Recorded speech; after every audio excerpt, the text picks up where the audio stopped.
Hey guys, thanks for joining me, and today we'll be looking at the Ampapa A1. This guy right here is a phono preamp, a line preamp, and a headphone amp.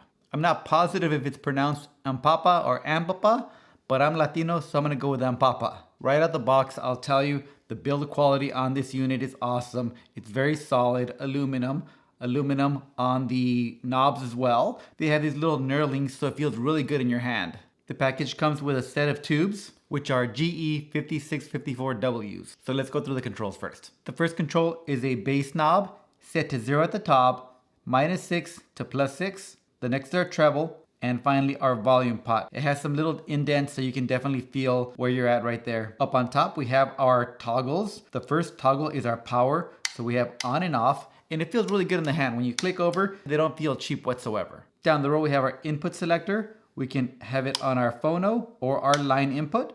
And finally, we have an LED control right here, which in the center we have the LEDs turned off. To the left, we have orange LEDs, and to the right, it goes to green. And finally, a 3.5mm headphone output. On the back side, we have our phono ground. So you'd want to connect your phono turntable, if it has a ground, to this part right here. And that'll get rid of some ground loops if you have them. Not all turntables are gonna have one of these on the back of them for a ground. Some newer turntables will have the ground built into the RCA cable and grounds out that way. Next we have our phono input, and this is where we connect the turntable that doesn't have a built-in phono preamp. Next we have our line level input. On this input we can connect the DAC or anything that takes a line level signal. If we have a turntable that has a built-in phono preamp that only outputs in line level, then that would go into this port right here. Next we have our RCA outputs. This is what will go to our amplifier or our powered speakers. And finally, our 12-volt power supply in right there. The power supply, it's a simple wall wart and it has the name Ampapa printed on it. And I find that super useful when you have these laying around. I would have also liked to seen the model number on here as well. Just have them print the A1 as well, so I know that this power supply goes specifically with this unit. Just as future proof, if I get another Ampapa device, I won't have an issue of mixing them up.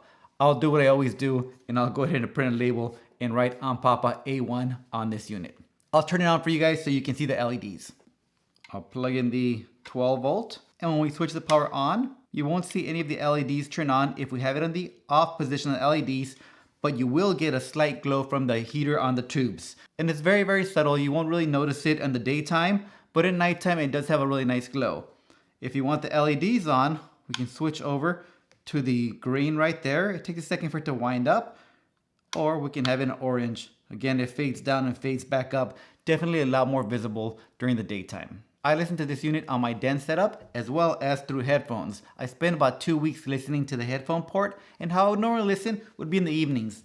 I'd use the SMSL SU1, connect it into the line in, then I'd USB-C from the DAC over to my phone and load up Tidal. Tidal will give me a little pop-up saying the SU1 has been detected, and now I'd plug in my headphones here for some nighttime listening. I had the Ampapa set up on my nightstand. I found it to be super fun. Now at nighttime I had the lights off. That did allow me to listen to the music a little more concentrated, and I gotta say about these tone knobs, I found them to be really fun. I couldn't resist playing with these knobs to get just the right sound out of them. The tubiness of the little preamp does definitely come through. Whenever a song had a little bit of reverb, you'd get a little extra tail of that reverb, giving you that sense of that larger sound space with the headphones on. I found it to be awesome, super fun. The bass knob does awesome. It's not overpowered even when you crank it all the way up. The treble, after around 4, I found it to be a little much. It starts to get a little crunchy. So up to about 4, it's awesome. But I found myself playing with them, bringing it up, bringing it down to find it to my liking. And I just love the sound of this guy. It's definitely not a neutral sound. It has a lot of color, but I think when you go tubes, that's what you're expecting. You're expecting that warmness. You're expecting that little bit of lack of resolution and that increase of holographic image and spacing, at least at $140 price point. I'm sure you can get more resolution up in the thousands, but at this price point, for me, that's a great trade-off because I find the sound to be so fun.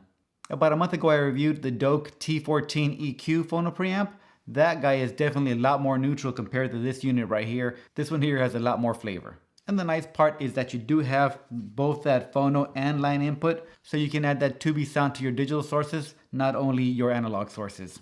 All in all, a solid product for 140 bucks. I definitely would recommend it if you need a Phono preamp, or even if you already have a solid state but you want to add a little tube flavor to it. This unit definitely delivers and gives you a little more scale.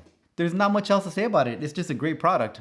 Now I'll remind you, these sound clips aren't specifically to test the quality of the sound, just so you can hear the differences when you're comparing different devices. In this first set of sound clips, we'll have the sound coming out directly from the DAC, then coming out of the line output, and finally out of the headphone amp. The audio will be coming out of my PC through the Tidal app.